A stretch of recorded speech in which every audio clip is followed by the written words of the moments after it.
At 5 o'clock, we introduced you to a one-time Grand Rapids police officer who was Officer of the Year, but whose career was cut short by post-traumatic stress disorder. He turned to Target 8 because he wanted to give us a rare look at the stress behind the badge. That's right, but how widespread is this problem and what's being done to deal with it? Joe LaFergie reports.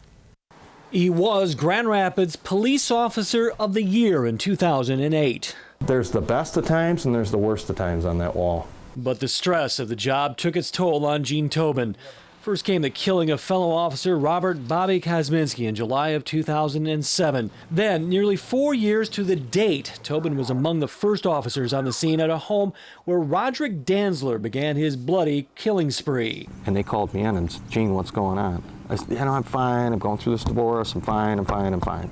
But he wasn't fine, and by the time he got help, Tobin had had too much. The doctor looked at me, one of several I talked to, and just said, "Gene, you're not going to be able to do this job anymore." That was hard to hear. Gene Tobin retired on disability at the beginning of this year after he was diagnosed with post-traumatic stress disorder. His case is not unique among law enforcement. It is part of what I will call the occupational risk.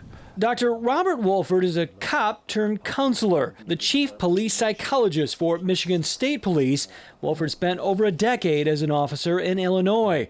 Dr. Wolford says there are no clear numbers showing just how prevalent full-blown PTSD is among law enforcement. I think in general what we see more is law enforcement officers who show symptoms of PTSD. But if the symptoms are not treated early, it can lead to serious mental health issues. The problem is not easy convincing someone who wears a badge that they need help. By their very nature, emergency responders are individuals that are rescuers and fixers. We're real good at taking care of other people. We're not as good at taking care of ourselves. Gene Tobin doesn't blame GRPD for his problems. He says they made help available. He took it at first, but when offered more, didn't think he needed it. GRPD does require officers to go through a debriefing session with mental health professionals after traumatic events, like the shooting of an officer or a particularly violent crime scene. Beyond that, officers are encouraged to take advantage of additional counseling paid for by the city. There's no way to tell how many GRPD officers get that help. They don't want to scare any officer away from getting counseling, so they don't track the numbers. It'd be hard to convince some officers that, like any medical information, counseling sessions would be confidential. Dr. Wolford says it's a problem for most departments offering that kind of service. There's issues of trust. There's issues of, is the department going to know about my medical information? Am I going to lose my job because of this? Tobin believes the answer is for departments to make counseling mandatory. They have to be able to say, "We're not going to ask you how you feel. You're going to see somebody." But experts question whether you can force that kind of help on someone. State police take a different approach.